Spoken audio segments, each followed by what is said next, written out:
Don't know why. Oh, now it's good. Oh, good. So good afternoon, everybody. Welcome to the side event, Disability and Digital Transformation, Ensuring Equitable Digital Future. And the event is held in partnership with the Permanent Mission of Korea to the United Nations and the UN CRPD Committee, and UNICEF, International Disability Alliance, IDA, and the Asia Pacific Disability Forum, and much of our colleagues from the Disability Committee of Development Alliance Korea, which is under KOICA. And then the event is generously sponsored by KOICA. To begin, we would like to share a very short video clip and one website. The stress runs out. We hit the floor, hearts go up in flames. 난 다시 빠를 때 jump into the spotlight. 수많은 시선 뒤에 매 순간이 highlight. 울리는 내 목소리 심장으로 느낀 난. You ready? Come on. And for the bass, crank up your game. Play harder, be gone. Gonna make it. We still be fun.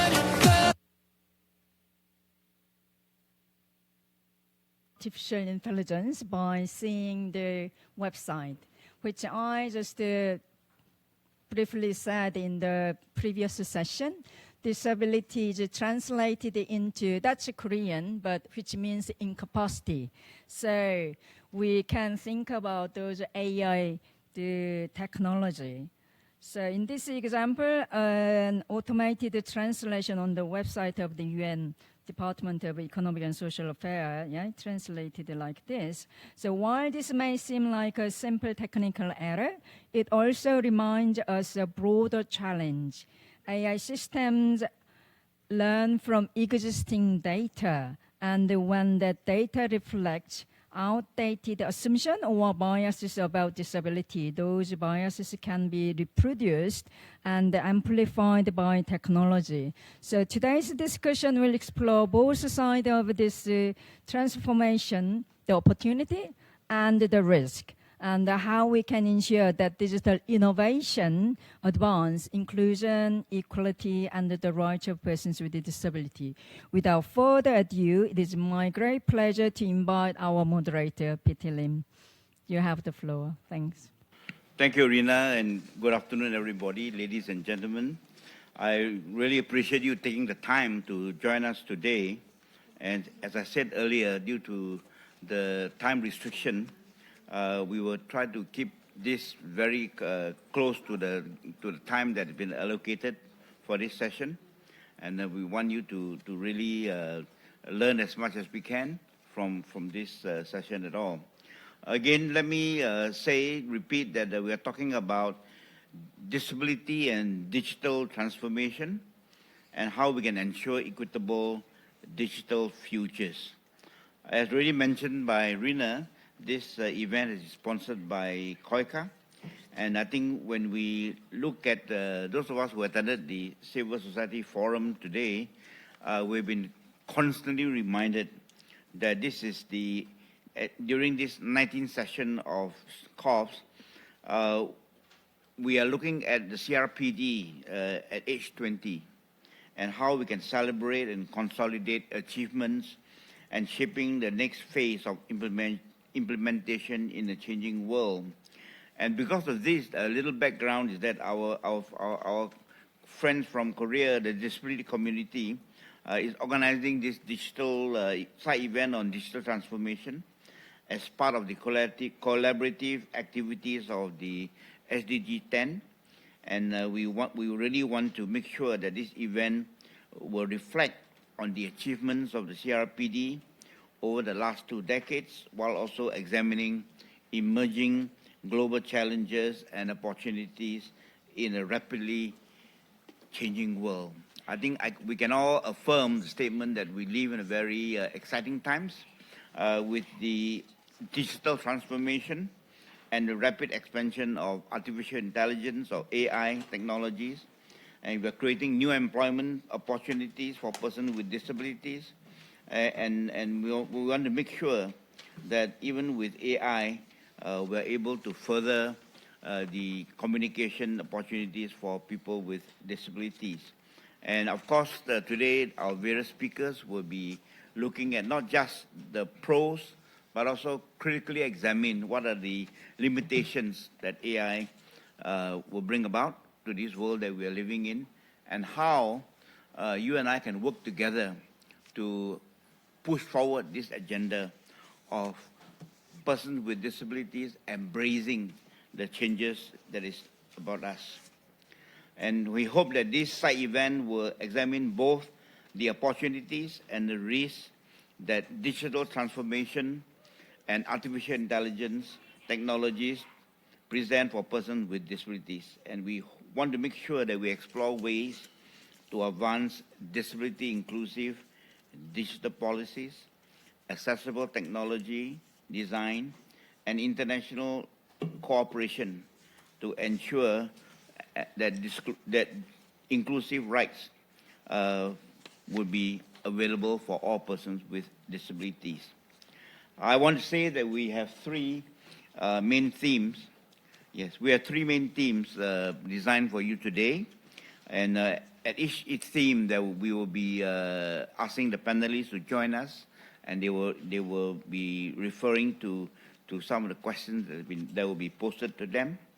But let me start now by inviting some welcome remarks from Mr. O, the Director of Digital Health and Social Development Team from KOICA, to make some remarks to us. Mr. O. Thank you very much. Is it working? Okay, thank you. Okay. Distinguished guests, ladies and gentlemen, good afternoon. It is my pleasure to welcome you to this important panel event on disability and digital transformation. I'd like to start by saying a huge thank you to everyone here. A special thank you goes to Mr. P.T. Lim for his leadership in chairing this event, and to Mr. Jose Vieira of International Disability Alliance for delivering the keynote address, and to all our speakers and partner organizations for their valuable contributions in making this event possible. This year marks the 20th anniversary of the CRPD. At KOICA, we truly believe that persons with disabilities should be in the driver's seat when it comes to setting global agendas. As we look ahead to the post-SDG era, we are committed to strengthening better partnerships between governments and OPDs so that your voices are at the heart of everything we do. We all know that digital technology is a double-edged sword. It can open doors to education and work, but it can also leave people behind and deepen inequalities.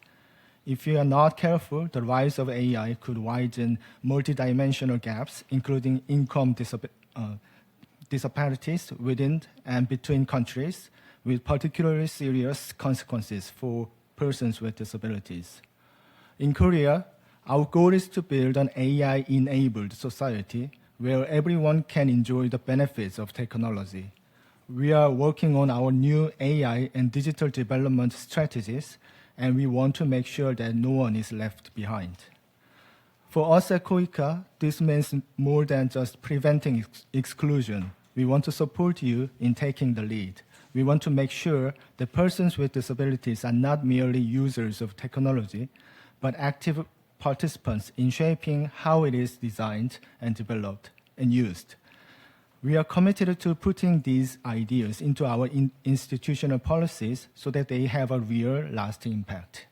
I look forward to our discussion today. Let's make the most of this time to learn from each other and set a clear, inclusive path forward. Thank you for all being here. I wish you a very productive and meaningful session. Thank you.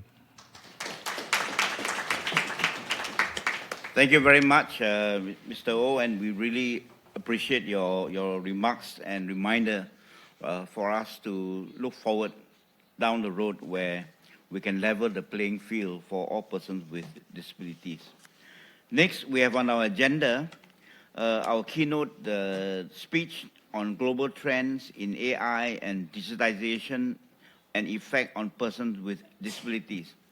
Our dear friend, Mr. Jose Vieira, is the Executive Director of the International Disability Alliance, and he has made such a great impact on the disability sector under his office at IDA. And Jose, we wait to listen to you. Thank you.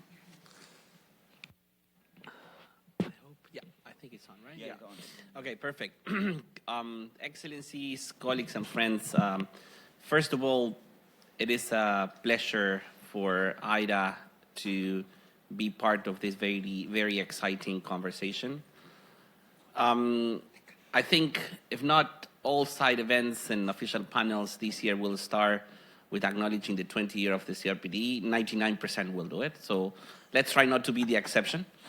And really celebrating what we have collectively achieved, right? But actually, for this particular topic, I think the 20th anniversary of the convention is even more important because having a side event on this topic probably wouldn't have been possible 5 or 10 years ago.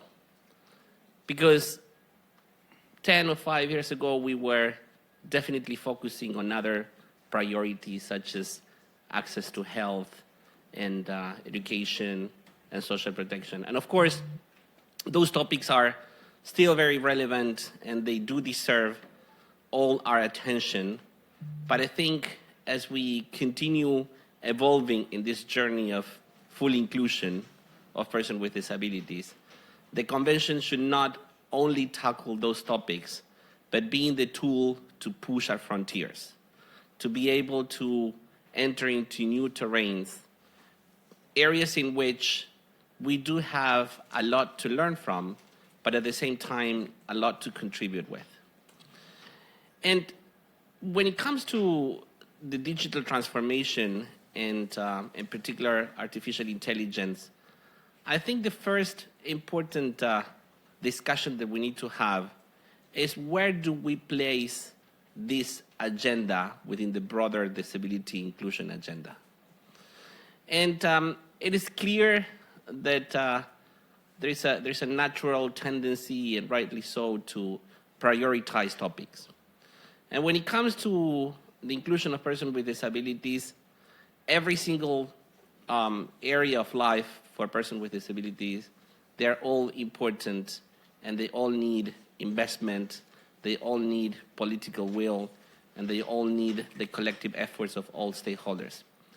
But I think it's important in this prioritization exercise to identify which agendas can be considered as enablers, as in a way preconditions for inclusion.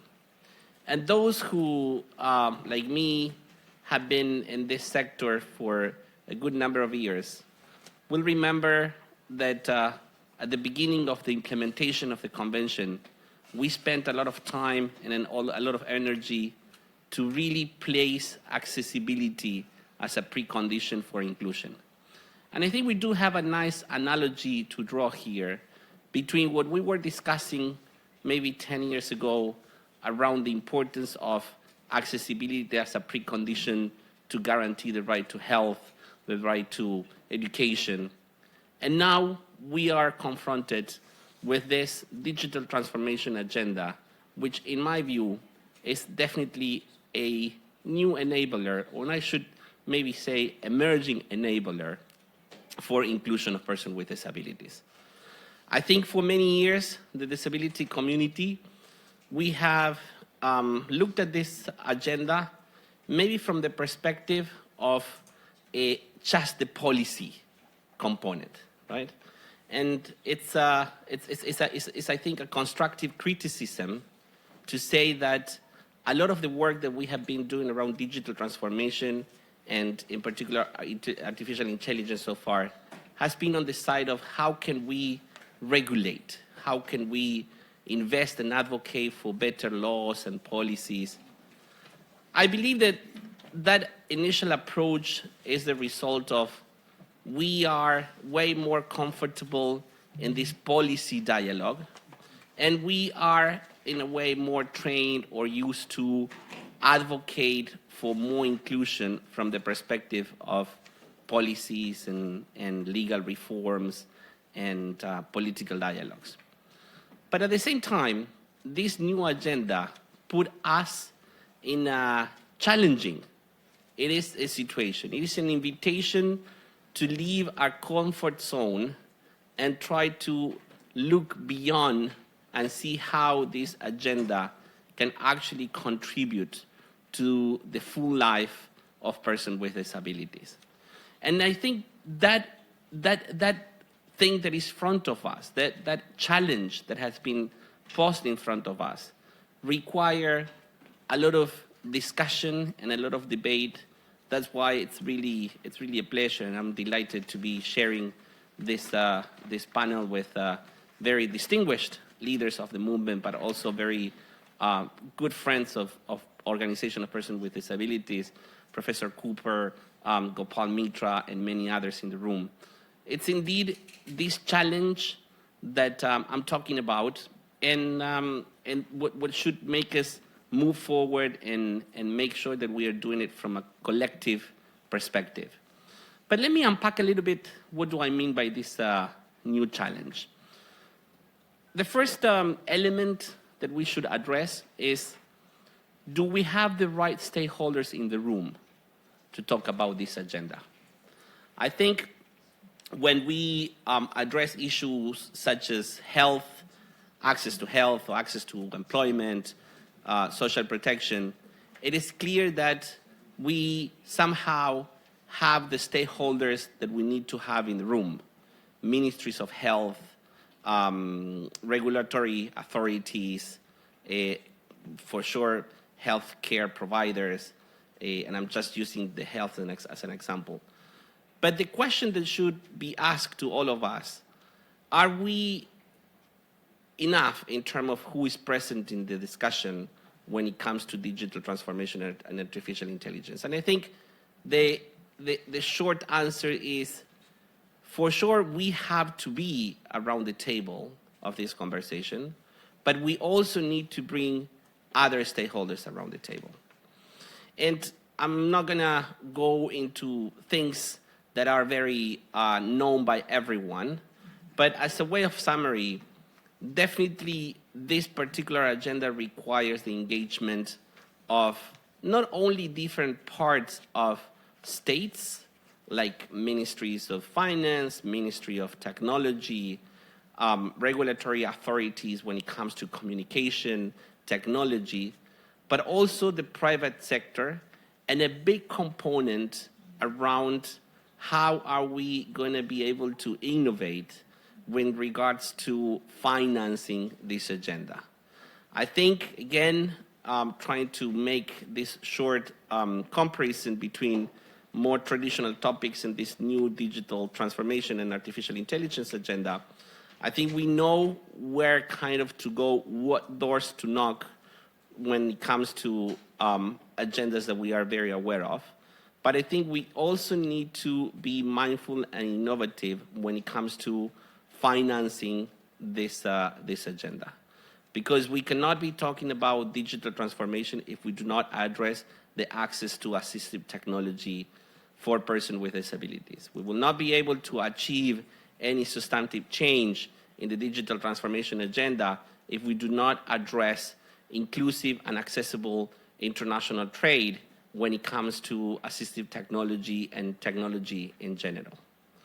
But alongside the new stakeholders required to advance this agenda, I believe there are new, or at least 3 new areas that we should be looking at and hoping that these areas are at least the building blocks for the engagement and the advancements of the digital transformation and artificial intelligence. First is, what do we want the digital transformation agenda and artificial intelligence to contribute with for persons with disabilities? I think there is a need of looking at this agenda from a very perspective, or a very pragmatic perspective. It's very important that we understand that digital transformation will unlock job opportunities, will unlock the inclusion of persons with disabilities in recreational activities, will unlock opportunities for persons with disabilities to access tourism or to access new forms of interaction through social media or other tools. So I do believe that the first component, the first building block is what exactly do we want for the digital transformation agenda to enable for persons with disabilities. And for that, we need sort of like a big collective agreement on the different roles that different stakeholders can play, and I'm connecting this to my previous point around the new stakeholders that we need around the table. On one hand, we need the academia, the researchers, to push innovation and data collection and evidence collection around the impact on life of persons with disability of the digital transformation. Second, we need member states not just to regulate the use and the access to artificial intelligence, but to clearly see and unlock the opportunities that persons with disabilities will require to meaningfully engage in this agenda. Third, we need the international system through the United Nations system and beyond to really bring member states around the table to make sure that decisions that are made within the UN system are inclusive of persons with disabilities and do include the CRPD standards that we do have and that we have proven to be effective, and they are definitely the guidance for advancing this agenda. But I think we cannot achieve this first building block around what we want if we do not include the local authority and the localization perspective around the digital transformation agenda and artificial intelligence. So when it comes to this first building block, I believe that the big question for us is how are we going to ensure that building on what we have achieved after 20 years of CRPD, we can bring the perspective of persons with disabilities, but not just as we did it so far in terms of policy, in terms of laws and programs, but actually how we're going to transform the life of persons with disabilities in a way in which we are not just only talking about access to health, education, and employment, and political participation perhaps, but we are also talking about recreation, sports, access to technology, etc., etc. The second building block, and conscious of time, is how are we going to train the digital tools, digital technologies, and in particular artificial intelligence tools to be more disability inclusive and more aware of the needs, demands, and opportunities for persons with disabilities. I think there is a significant gap in what are the efforts that are available and how much are we investing in training in all forms and shapes that are available and future tools to make sure that artificial intelligence not only include persons with disabilities, but can be used as a tool for unlocking more opportunities for inclusion. And the third and last building block is how are we going to connect digital tools and artificial intelligence tools with existing tools, and those can be from access to digital websites, access to information, access to resources available for persons with disabilities. I think once we kind of build the block around making sure that we understand and shape the practical application of digital transformation, tools, technologies, and artificial intelligence, once we collect the evidence, or we keep collecting the evidence, of course there are good evidence already out there, and there are many good examples happening already, but once we have that data, and once we train the tools to be more meaningful of CRPD principles and standards and disability inclusion, we will be able to transform the life of persons with disabilities in something that becomes more friendly and more inclusive of persons with disabilities. In closing, I would like to highlight that these three building blocks will require not only political will, but further investment and for sure blended financing when it comes to disability inclusion.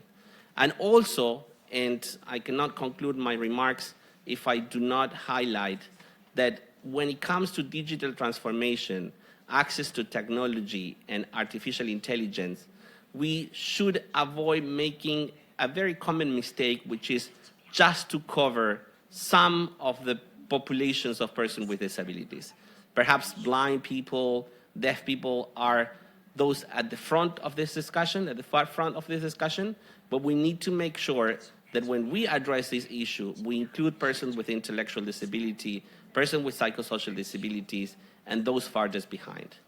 Colleagues and friends, again, a big thanks to the organizers, and I think as we mark the 20th anniversary of the CRPD, we are all committed to put in front of us the new challenges, the new opportunities. Definitely digital transformation and artificial intelligence is one of them. And I'm sure that collectively and building on what we have achieved so far, we will be able to enable more opportunities for persons with disabilities. Thank you. Thank you very much, Jose, for highlighting the three building blocks, which I feel will form the foundation stone, a strong foundation for us to move forward on this digital transformation. Let me then very quickly bring you to the first theme of our discussion today. We are going to talk about, under this theme, the next 10 minutes on digital transformation as an opportunity for inclusion, expanding participation, accessibility, education, employment, and independent living. Those remarks that Jose has been talking about. We are very privileged to, under this first theme, to have two very eminent experts with us. Firstly is Professor Hannah Cooper from the London School of Hygiene and Tropical Medicine. The second person is Rehab Muhammad Barassi, who is a committee member of the UN CRPD. So let me address then very quickly the guiding question for Hannah to look into and share with us her thoughts, and each person will have about 3 minutes to discuss their input into this. So the first question is for Hannah is, what opportunities do digital technologies and AI create to enhance accessibility, participation, and autonomy of persons with disabilities? Hannah, please. So good afternoon, and thank you so much for including me. I just want to pick up on some words that Jose used. So he talked about enablers and transformation, and I really echo that I think digital technologies can be transformative in the lives of people with disabilities if used properly. So the one area obviously is in terms of enhancing accessibility through things like AI-powered sign language, but also, as Jose says, to think broadly, can AI help produce easy read for letters when you get from a doctor to explain what it means, or voice recognition or auto-captioning? I work in health, and I think there are many opportunities to improve data and access to healthcare for people with disabilities through better technology. So within Korea, there is wonderful electronic health records that we are then able to disaggregate by disability to see where the gaps are experienced by people with disabilities and target resources to make sure that there are reduced avoidable mortality. There are opportunities for mobile phones. For a colleague of mine developed an app for people for physical rehabilitation post-stroke that could be done at home. There are mobile screening tools for vision, for hearing, that can scale up early detection of children with disabilities, telemedicine, but also monitoring. My father-in-law is disabled and he has diabetes. It would be very difficult for him to monitor his diabetes, but now that he has a sensor, it's possible and may even have saved his life. There are opportunities around employment and education, for remote working, for AI tutors and PAs, but also financial independence through better mobile money. But there are also new opportunities for people with disabilities, for instance, through things like mobile money. I loved what Jose talked about recreation and enjoyment of life and independent living. So navigation tools, AI for things to enable 3D printing of assistive technology, but also social media and other ways of engaging. And I think the important thing to say is that these innovations that can be transformative in the lives of people with disabilities can often stimulate digital transformations that work for everybody. And we can see a lot for mobile phones, that many tools that are used by people all the time came first from trying to improve aids for communication, information, and accessibility.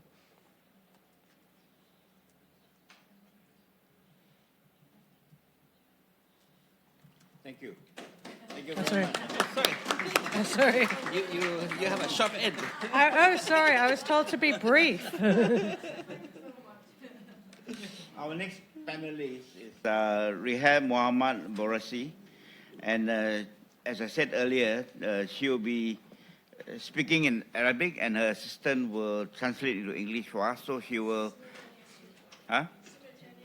simultaneously, okay. So there's no need for so Borasi, the guiding question that we have for you, for your comments, is how can digital transformation contribute to the realization of CRPD Article 9 and inclusive SDG implementation? Rehab, please. مساء الخير على الجميع. Good afternoon to everybody. At the outset, I would like to thank the organizers of this important side effect, as well as the organizers for providing snack meals. Today, we are not talking about digital transformation merely as a technological development, but as a profound reshaping of the structure of human participation itself and of the ways of accessing rights, practicing citizenship, and distributing opportunities.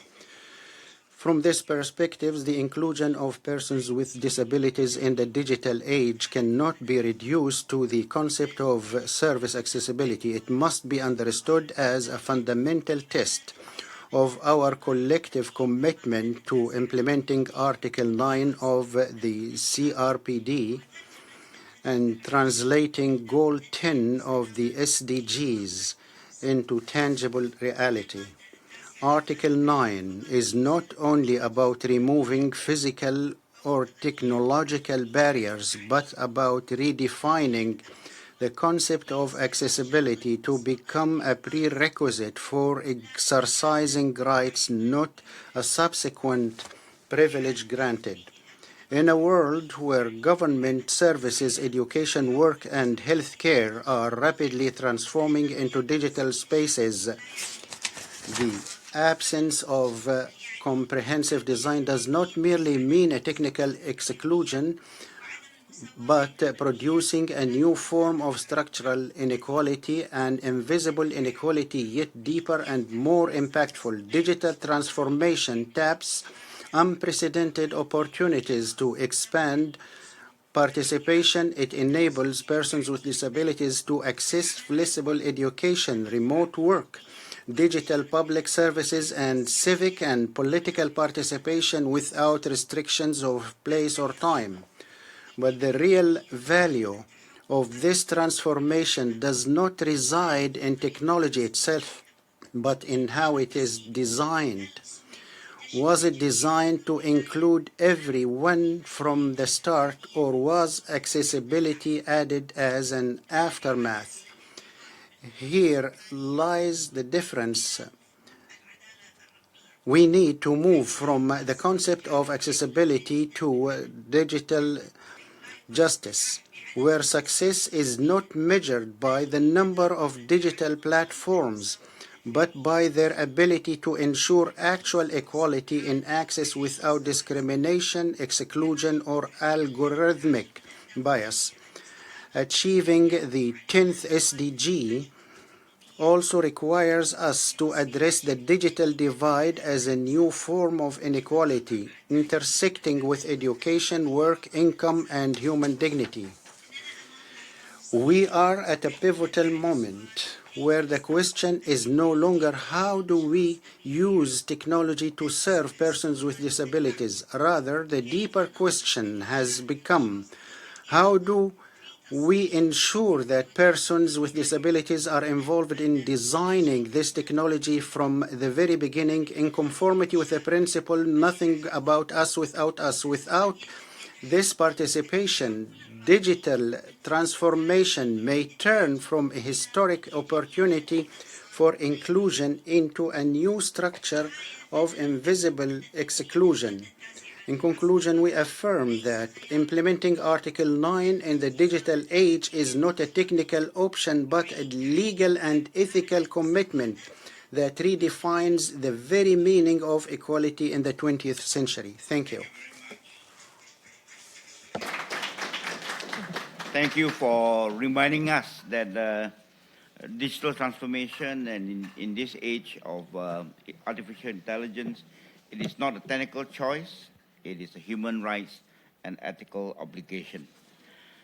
Let me then quickly bring you to the second theme of our meeting today.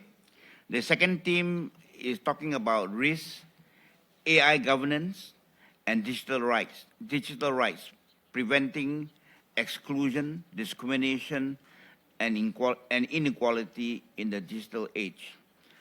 We have again three panel members.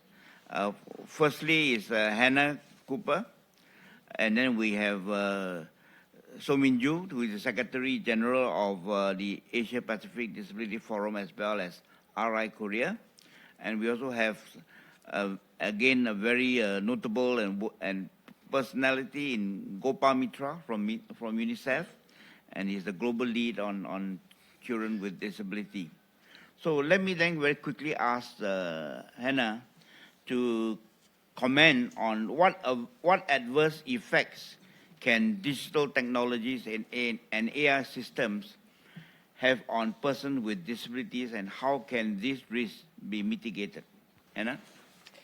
So thank you. In thinking about this, I think there are four main risks that I'm concerned about. Even though it can be so transformative, there are things we need to think about.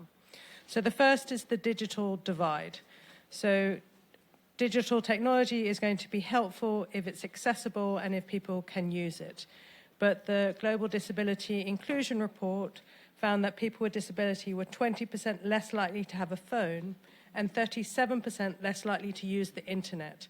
So a greater move to digital technology can exacerbate inequalities. And that's particularly because there is, in today's world, a lack of accessibility of digital technologies. So in 2024, the top 1 million websites, 96% had at least one accessibility failure. And a third of countries don't have regulatory frameworks on access of ICT. The second, which has come up a couple of times, is about algorithmic bias, and that may perpetuate discrimination. So if AI is trained on data sets that underrepresent people with disabilities, it can perpetuate ableism. And there can also be even more frank discrimination by AI systems. For instance, automated systems of CV reviews, for instance, may discriminate against people with disabilities. The third area we need to think about is privacy and safety. So as I mentioned, I work a lot on health and about electronic health records, which can be an amazing resource to look at the health gaps experienced by people with disabilities, but it does mean the use of very personal data by a wide range of researchers. So there needs to be careful thought about that. But also when we think about safety, it's not just things like whether your data is safe, but also things like cyberbullying. And 1 in 4 children with disabilities have reported cyberbullying. And my fourth concern, and this is a real one, is about reduced human interaction. So if we're moving to a world that is increasingly reliant on tech, we're going to be vulnerable if that tech fails. but it can also make people with disabilities increasingly isolated and socially excluded. In terms of mitigation, it won't be new things, but it's things that we need to do. We need to have accessibility by design, and that needs to be planned and budgeted. And there's evidence that that return on investment is going to be very high. So it's really something that must be done. As Jose says, there's need to be expansion of inclusive digital skills training and also access to products. We need to think about policies, not just implementing policies, but also expanding the policies, and then monitoring and evaluating inclusion to see where there are gaps and how we can use the data to raise awareness about them and mitigate them. And then the final mitigation strategy is that there must be meaningful participation of people with disabilities in the development of digital technologies that are focused on people with disabilities, but also those that are not. And so that we can ensure that accessibility is baked in right from the start. So those were my thoughts on that matter. Thank you. Thank you very much, Heather. Not only concentrating on the pitfalls, the potential pitfalls, but also looking ahead to see how we can circumvent and prevent these pitfalls from creating an adverse effect. Let me now quickly move on to our second panelist, Suming Jo. And I want him to look at the question on what emerging risks do AI systems and digital platforms pose for persons with disabilities, including inaccessible services, surveillance, and exclusion from data set. Suming?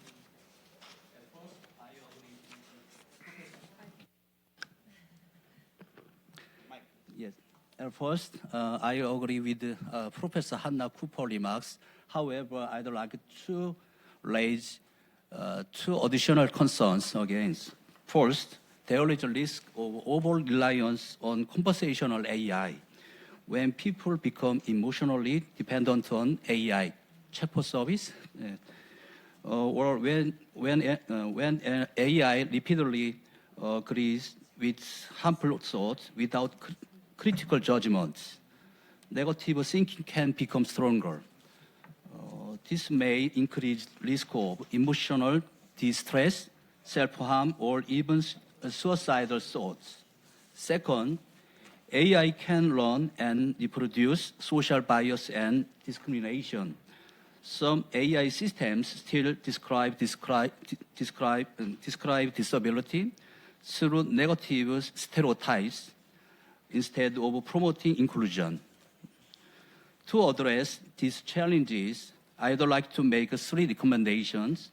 First, we must uphold the principle of nothing about us without us. Persons with disabilities should be meaningfully involved in every stage of AI development and governance. Second, we need stronger safeguards and ethical standards for high-risk AI systems.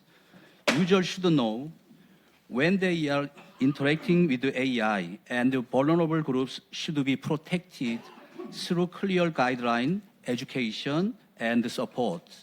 Third, AI developers and providers must take responsibility for data justice. This includes reducing bias, improving data quality, building disability inclusive data sets, and ensuring inclusive and socially responsible fine-tuning. These efforts should extend beyond companies and become part of public policy and social responsibility. Over the past 20 years, the CRPD has taught us that participation is more important than protection alone. The same principle applies in the age of AI. The key question is not what technology can do, but whose voices are heard, whose experiences are reflected, and whose rights are protected. An inclusive digital future will be built not only through technology, but through participation, human rights, and accountability. Thank you.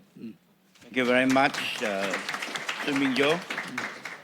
Let me then very quickly invite our third panelist, Mr. Gopal Mitra, and to give us some of his comments and insights on what has been highlighted earlier today. So, Gopal, you have 3 minutes. Thank you, Mr. Lim, Excellencies, colleagues, friends. I will drop or build on some of many of the points to drill a little deeper into a specific sector, social protection. I mean, UNICEF's guidelines on AI for children highlights both the opportunities as well as the risks, which have come out quite clearly in terms of non-discrimination, inclusion, transparency, explainability, accountability. In terms of social protection, AI can indeed improve access for persons with disabilities. How? Drawing from digitized individual assessments, building on interoperable registries, AI can help identify children and adults with disabilities who programs had missed earlier, connect children and adults with disabilities faster to programs, reduce bureaucratic burdens which we know of, and also enhance accessibility. However, there is a need to make deliberate choices and put in safeguards. We have seen social protection agencies have already started to use AI to review claims, to scan records, to flag cases for further scrutiny. And these AI tools are built, they look innocent, but they are often built on decisions and documentation, which we know, for example, underrepresent, as Jose has mentioned, as Hannah has mentioned, groups of persons with disabilities, for example, those with psychosocial disabilities, cognitive disabilities, communication disabilities, and so on. So if we are not cognizant of this, we will create more surveillance, create more exclusion for eligibility. Now, if we train AI on data that already discriminates, the risk is that we'll have discrimination, more discrimination at scale, contrary to what the CRPD wants to achieve. Now, in terms of safeguards, it's very simple. We have to start from rights and not data. AI should be used where it increases access and fairness for persons with disabilities. 3 particular considerations I'll end with. First, safeguards in terms of designing and data. Persons with disabilities have to be part of what data is used, what problem it will solve, and what is not acceptable. The second is safeguard in terms of decisions, automated refusals of social protection, faulty data, and the inability to correct that data, and so on. We cannot afford AI to substitute human judgment. It can support. And the third is safeguarding in terms of governance. We need clear rules of the game, especially when we are talking about use of AI in public administration. What is the oversight mechanism, and so on. If we are able to do this right, AI will improve the access of persons with disabilities to social protection. But if we don't do it right, it will further accelerate exclusion and entrench it further, the very thing that the CRPD wants to dismantle. Thank you. Thank you very much, Gopal, and a very good reminder about how we can apply AI and digital transformation for social protection. Our third and final theme this afternoon will be on disability inclusive digital policy and governance, the commitment to an equitable digital futures. We have 2 very well-known panelists who will be addressing this theme. We already heard earlier from Rehab. The new person who will be addressing us today will be Yongran Kim, who is the director of the Korean Disability Policy Development Institute. And I will address the first guiding question to her, Ms. Kim. How can governments mainstream disability inclusion into national digital transformation strategies and public service delivery systems? Ms. Kim. The Republic of Korea has made continuous efforts to mainstream disability inclusion into national digital transformation strategies and public service delivery system. First, Korea has strengths in its legislative and institutional frameworks for digital accessibility. Through the Act on the Prohibition of Discrimination Against Persons with Disability and the Framework Act on Intelligence Information Accessibility Standard for Website, Mobile Applications, digital kiosk. Public institutions are required to apply with accessibility guideline and monitoring mechanism aimed at ensuring equal access to digital services. Second, the Korea government has sought to advance inclusive digital public services based on principle of universal design and accessibility. Efforts has been made to improve independent access for persons with disability to digital administrative services, education platforms, transportation information systems, and welfare services. Public institutions have increasingly adopted accessible electronic documents, automatic captioning services, screen readers, and AI-based communication support technologies.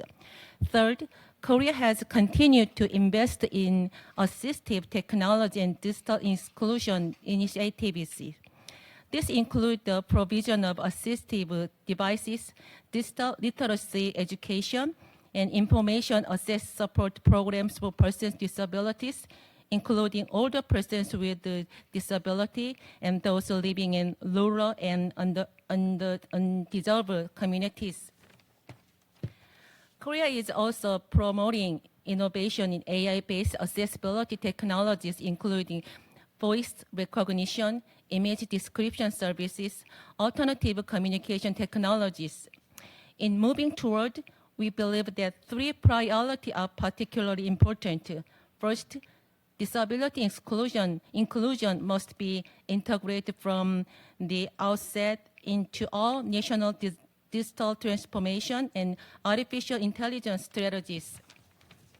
Second, accessibility standards and universal design principles should be systemically applied across both public and private digital sectors. Third, strength international cooperation is essential to bridge the global digital divide and ensure that no person with disability is left behind in the digital areas. As you look toward the next phase of CRPD implementations, we must work together to ensure that digital transformation becomes a pathway toward dignity, equality, accessibility, and full participation for all persons with disabilities. Thank you. Thank you very much, Ms. Kim, giving us a very case study of how things are being implemented in Korea. But then looking ahead, we're going to ask Rehab to comment. Again, she will speak in Arabic, and please turn on the interpreter, translator language to English or whatever language you are comfortable with. Looking ahead, Rehab, to the next decade, which finished 2 decades, so now we're going into the third decade. The next decade of CRPD implementation, what is one priority action the international community should take to ensure equitable digital futures for persons with disabilities? So we can ask you to look into the crystal ball. Thank you. Yes. أحد أهم الإجراءات ذات One of the most important priority actions the international community should take over the next decade is adopting a binding international framework for comprehensive digital accessibility and inclusive AI, including clear measurement indicators, accountability mechanisms, and sustainable financing. Digital inclusion must not remain merely an ethical recommendation or voluntary initiative. Rather, it should become an internationally measurable and enforceable commitment, just as has happened in the fields of education, health, and human rights. This practical action can include the following elements: obligating governments and major digital platforms to apply global digital accessibility standards across all digital services and AI-based systems. 2. Establishing an annual global index for digital inclusion of persons with disabilities, which clearly measures, for example, the percentage of accessible digital government services and access to education and employment of persons with disabilities in the digital economy. Third, allocating an international fund for inclusive innovation and technology to support developing countries and organizations of persons with disabilities in building their digital capacities and preventing the widening of the global technological gap. 4. Involving persons with disabilities in all stages of digital decision-making according to the principle of nothing about us without us, from legislation to the design and testing of digital systems. 5th, linking digital progress to the Sustainable Development Goals, especially Goal 10, relating to reducing inequality, and Goal 17 concerning the global partnerships. To make this measure realistic and measurable, specific global target can be proposed. That is, by 2035, countries commit to ensuring that 100% of essential government digital services and public educational platforms comply with international digital accessibility standards. This objective provides the international community with a clear standard for accountability and a tool to monitor progress. Thank you.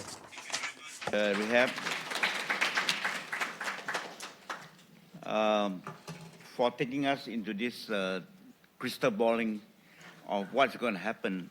If the first 20 years out of the first 20 years of the CRPD can be considered as the coming of age stage, I think the next 10 years can be where there's growth, there's consolidation, and hopefully a foundation stone for a newer and brighter future. With these remarks, I want to thank all the panelists for their contributions, their insights, and I want to open the floor for at least about 2 questions that you may have, burning questions that you need some quick answers to, and we will ask any member of the panelists to address some of these issues according to their expertise. Yes, please. Thank you very much, our KOICA, and this fantastic panel here that covers all important aspects, I think, from my point of view.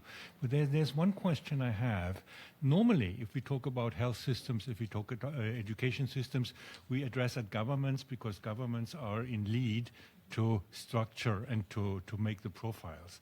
In AI and other digital transformations, we have the big international companies that will work on it, and they design the algorithms, and the algorithms are intransparent. We don't know many of these algorithms. How can we address this, maybe, let me say, new political dimension that international companies, not under the control of governments, shape the technology and shape the content? Very much for your question, and can I invite any of the panelists who want to address this? Hannah, you want to take a dig at it?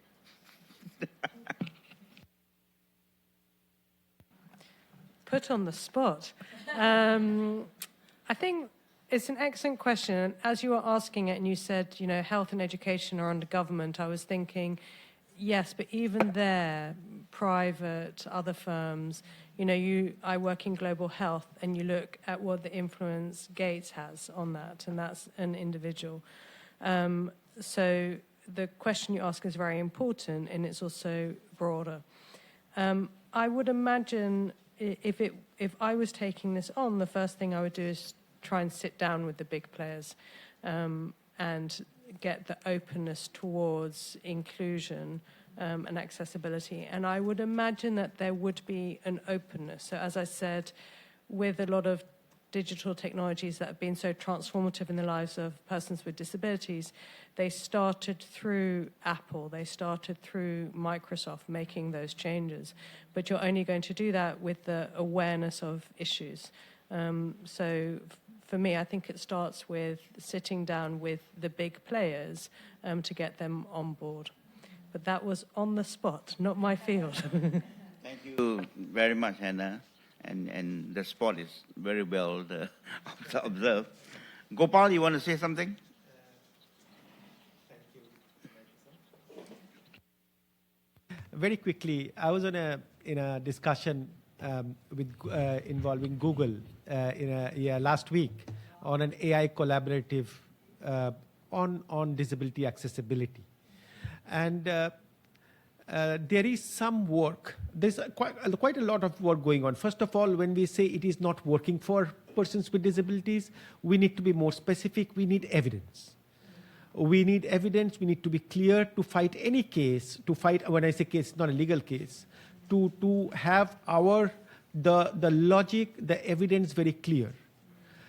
Then it needs persons with disabilities who are familiar with the topic. Much more familiar than I am, right? Around the issue. And we need constant engagement with big companies. But also let us not forget that it's the government, when I talk about education, is the government that are contracting the companies also. Right? So there will be possibilities there to negotiate. So I think it's a combination of all these things that we need to we can deploy to have driving towards an outcome that we want. Thank you, Gopal. I think it's a question of the many helping hands approach here, right? Because many people say that many hands make light work, so we can actually put our hands together and make it a concerted and synergistic approach to this. Can I invite the second question? Any question? Yes. Yeah, thank you. Thank you for your presentation. It made me really interested to hear it. And my name is Youngyeon Kim, and I am from Ridrick, from South Korea. So I just wanted to, it could be a question, and also I just wanted to share a practical challenge that currently facing from civil society perspective. So on the one hand, companies repeatedly tell us that they lack the disability data, and they often expect DPOs to help to bridge the gap. On the other hand, many disability organizations are raising concerns about the over-reliance AI, like just other people said, and then algorithm bias and something like that. But so I'm still struggling with the practical question that what should disability organizations do first? You know, should we focus on documenting cases of AI-related discrimination, or should we create mechanisms for reporting harms and sharing evidence with companies and policymakers and so on? So I think we are reaching a point where disability organizations need clear guidance on what role we should play and what concrete steps we can take. So yeah, I would be very interested to hear from you all. Thank you. Thank you. Any one of the panelists would like to comment? Jose, you want to say something? Thank you, PT, and thank you for the question. And allow me here to do a little bit of publicity from IDA side. So, that's a very interesting question. And actually, I don't think that we have an answer. I think the answer is we need to build one, right? And that's why IDA recently, and as recently as 2 weeks ago, we launched a working group on this particular topic, right? Because we are hearing exactly the same. However, the International Disability Alliance General Assembly met earlier this year, and we spent a good 2 hours discussing this topic. And what I gather from that discussion is that I don't think that we have the privilege of doing one thing first and the other after, kind of, right? I think we need to go, and I wouldn't even say like a dual approach, but rather a multiple level, a multiple layer approach. It is important to document. It is important, and I think we are way more trained from years and years of CRPD state reviews and SDGs, et cetera, and this idea of documenting cases or building the evidence. But I also have to say that in recent conversations with external stakeholders, some of them from the private sector, there are out there a good number of global coalitions trying to build things around inclusive education, inclusive AI and other topics. I think there is a need for setting parameters, setting the scene in a way, right? So my quick answer is we need to get together. We need to bring people who are not yet around us, and they do have more knowledge than we do, and we should, as OPDs, play the role of facilitating, and at the same time having this multi-layer approach, building on what we have done and quite well, documenting, highlighting needs, et cetera, but at the same time coming with a propositive and constructive solution-oriented approach. That's what I think the market is demanding. Thank you, Jose. Again, a very quick and incisive look into the future based on evidence-based and what is the ground calling up on us. So far, we have heard from advocates, we have heard from practitioners on the ground, and how this subject of digital transformation or inclusive digital transformation will come about and play out in the years ahead of us. But we are very privileged today to have somebody, a very prominent member of the National Assembly of the Republic of Korea, Ms. Choi Boo-yen, who will give us some of her insights. And the question that we are very eager to learn from you is, Ms. Choi, drawing on both your legislative leadership in the AI Inclusion Act and your lived experience as a person with disability, what changes do you believe are most urgently needed to ensure that AI and digital transformation are designed inclusively from the outset so that persons with disabilities can participate equally and fully in shaping future societies? Ms. Choi.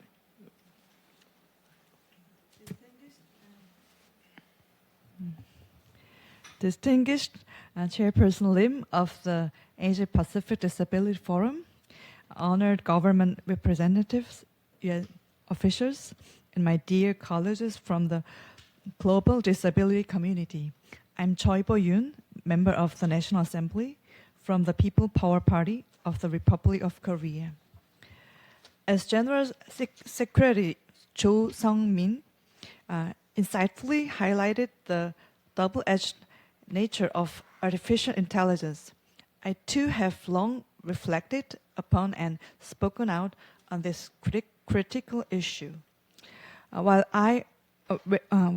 AI offers unprecedented opportunities for the future, we face severe risks where data bias and digital gaps can reinforce and perpetuate existing discriminations. Whether technological advancement serves as a key to expanding universal human rights or as a blade that deepens inequalities ultimately depends on our institutional design. The most urgent change is required in order to achieve an inclusive design from the start is to move beyond a reactive approach that addresses barriers only after a technology has been fully developed.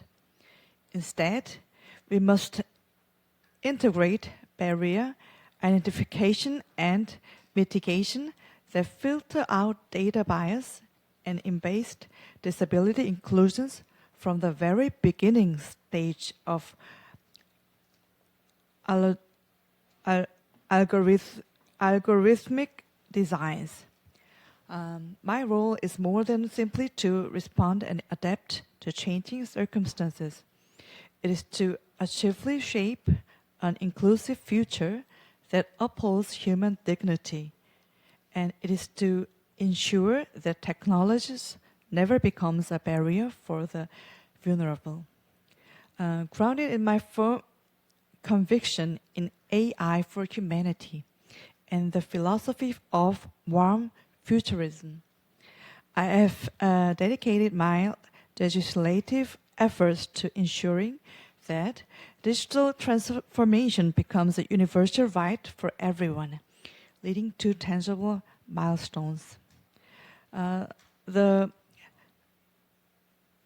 concrete fruit of this commitment is the newly amended Artificial Intelligence Basic Act of South Korea.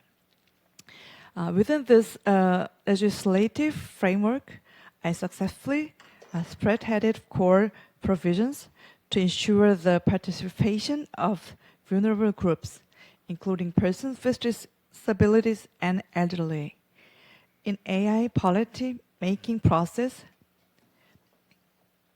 The Act also mandates that the National Basic Plan includes guarantees for their access to and utilization of AI products and services, while ensuring that the unique characteristics of marginalized group are fully reflected in risk assessment for high-impact AI.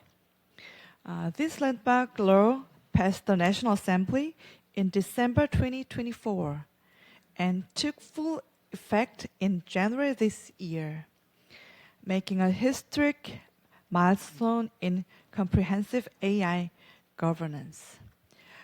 In tandem with this, to ensure that politics are designed through a disability inclusive lens from the outset, I introduced my primary bill, the Disability Equality Policy Act. This framework legally mandates that whenever new technologies are introduced, we must first ask, how will this policy impact the lives of persons with disabilities? As Article 9 of the UN CRPD declares, digital accessibility is a fundamental human right. It is imperative that we establish clear norms and standards early on, so that technological advancement does not exacerbate inequality. I will deeply cherish the solidarity and wise insight shared by the International Committee today and leverage them as a powerful foundation to further strengthen our global cooperation. Furthermore, I will closely communicate and collaborate with the Domestic Disability Committee, civil society, and the government to faithfully fulfill my legislative role, ensuring that our shared policy and alternative are firmly and strictly institutionalized in alignment with global standards. As we transition into the digital age, I aspire to lead with purpose and vision. As a lawmaker and an individual with a disability, I will ensure that the vision of the CRPD become a reality, and that future technologies always uphold the vision of AI for humanity. Thank you very much. Thank you. Thank you very much, Ms. Choi. And we really appreciate the shining example that you have shown us in doing better things and hoping for better things to happen to the people of Korea and hopefully to the international community. Only got to say, 加油, please carry on the good work that you're doing. Thank you everybody for joining us for the last 80 minutes or so in this wonderful discussion. Let's not stop this conversation. Let's continue this conversation wherever you go. Please join me in giving a wonderful hand of appreciation to everybody.